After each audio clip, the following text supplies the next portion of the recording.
Salam jumpa saudara-saudara sekalian.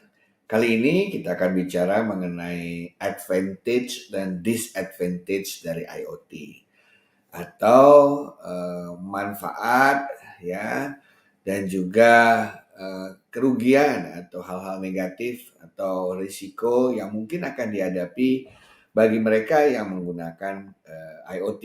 Ya, tentu saja setiap teknologi ada plus dan ada minusnya. Nah, mari kita mulai dengan melihat bahwa dalam IoT itu kita pahami bahwa selain perangkat yang dipergunakan, perangkat hardware juga melibatkan data. Pada prinsipnya data itu sebenarnya yang membuat IoT itu menjadi bermanfaat. Karena datalah sebagai the most valuable things gitu ya, atau entitas yang paling berharga dalam dunia bisnis maupun dalam dunia berorganisasi. Jadi di dalamnya akan melibatkan data besar yang disimpan ya, dan datanya akan ditransfer ya, data itu perlu di backup, data itu perlu dikelola, data itu perlu diintegrasikan, data perlu dianalisa gitu ya.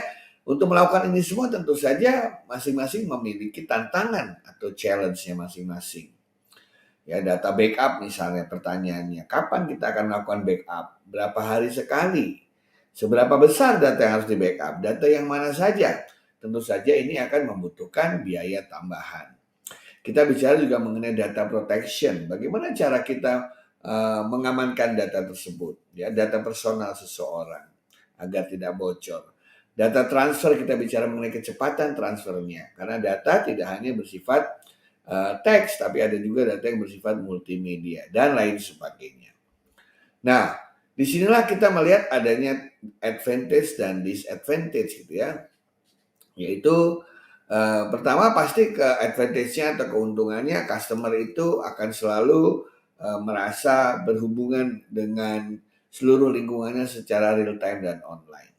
Ya, jadi customer sewaktu-waktu bisa mendapatkan layanan dari organisasi atau perusahaan manapun. Karena pada dasarnya alat-alat IoT itu kan bekerja 24 jam sehari.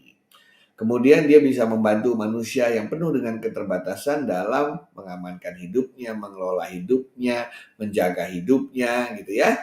Kemudian ya sehingga ya kualitas kehidupan akan menjadi lebih baik.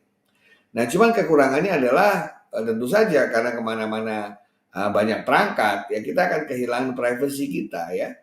Mulai dari mungkin kita merasa akan diikuti oleh kamera, didengarkan oleh sensor-sensor, diketahui sedang pergi kemana.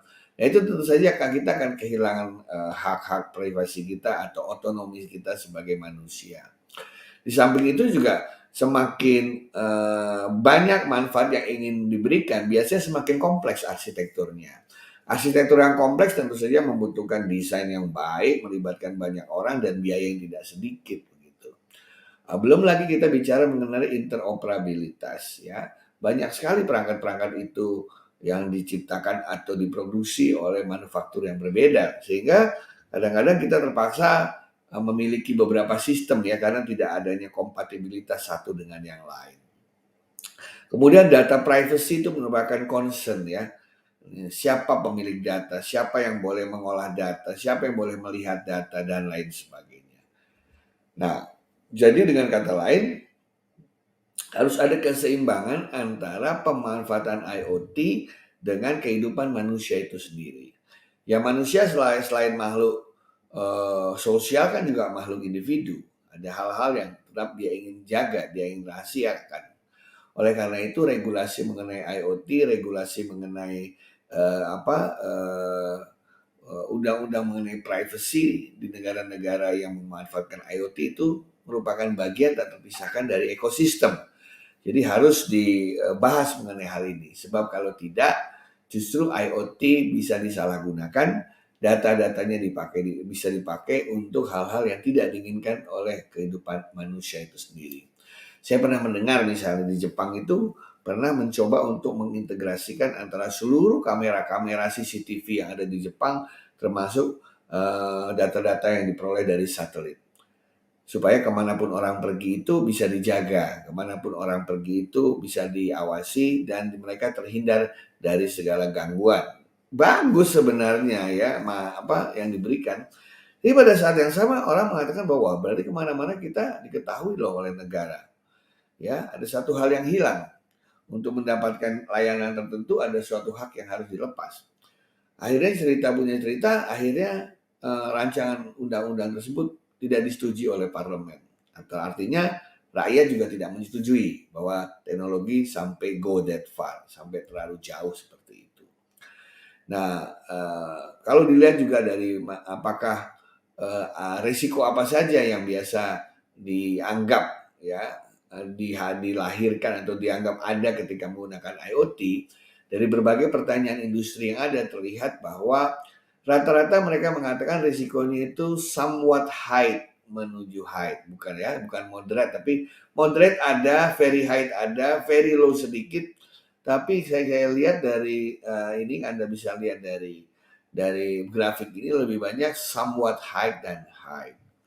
Jadi security risk ya, dalam arti kata risiko kebobolan, risiko keamanannya tercederai atau dikompromi sistemnya itu dianggap perspektif masyarakat itu masih menengah tinggi.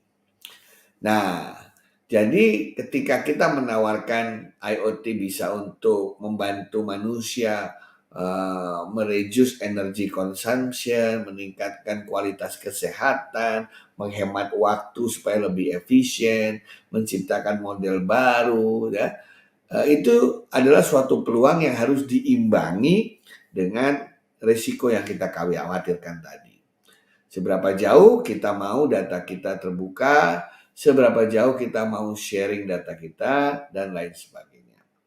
Anda bisa melihat bahwa sekarang pun sudah terjadi ya, kita menggunakan banyak media sosial, kita banyak menggunakan e-commerce, dan dalam sejumlah kasus kita bersedia memberikan nama kita, email kita, memberikan data mengenai kita. Kenapa? Karena kita melihat risiko yang kita tanggung itu jauh lebih kecil dari manfaat yang diperoleh. Dalam hukum cost benefit, maka manusia merelakan memberikan sebagian, mengorbankan sebagian privasinya untuk keuntungan yang menurut mereka jauh lebih besar. Nah, sehingga sekarang yang sedang menjadi pembicaraan di dunia terkait dengan IoT adalah terkait dengan sekali lagi proteksi data protection, berbasis CIA, confidentiality, integrity, dan availability, regulasinya seperti apa, ya, model cybercrime seperti apa yang harus dikembangkan dan diadopsi, standar-standar yang harus dipakai,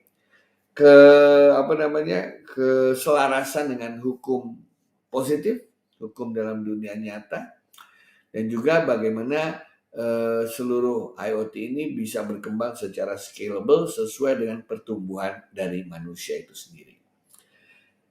Hukum risiko mengatakan tidak ada barang atau entitas atau sistem yang bermanfaat yang tidak ada risikonya.